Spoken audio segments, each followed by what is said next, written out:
Hey guys, it's me Moroccan Richard. So today we're gonna be trying out the Puma Hey. I actually love the Puma Hey, which was built by the environment, I guess. Yeah, I really love their models, and one I love so far is the Puma Hey. And I said, okay, let me just give it a shot. Let me give it a shot and build it, I guess. So let's see how it goes. Okay, so first I draw the plans and let's see.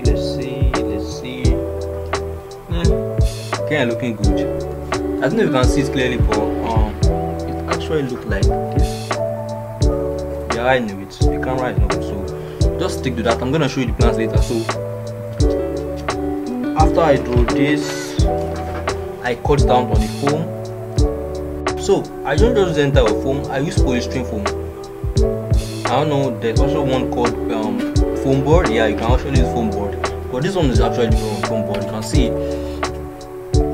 it's completely white and it's flexible too. You can see it's flexible. You can actually get this kind of foam boards from freezer packagings. I don't know, so like freezer packagings and some other stuff. But flat ones like this I usually go for freezer packagings. So first I'm gonna convert these plants and draw it on this foam and cut it out. Let's go.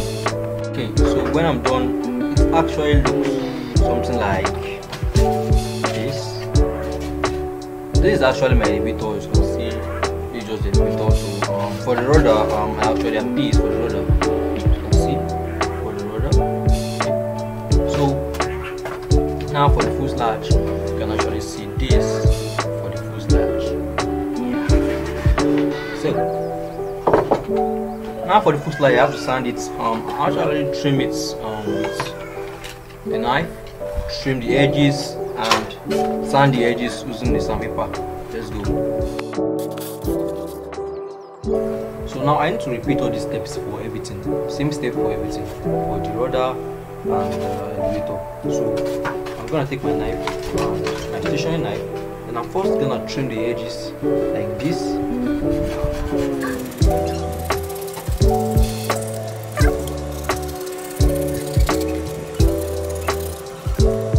After filing the edges, it should look like this. Unfortunately, you can't see it clearly, so I'm gonna show you the picture. So the next general step is just to sand the entire edges of this and this. I've already sanded the fuselage already, and sanding is very, very important because it actually make your build looks much more attractive and more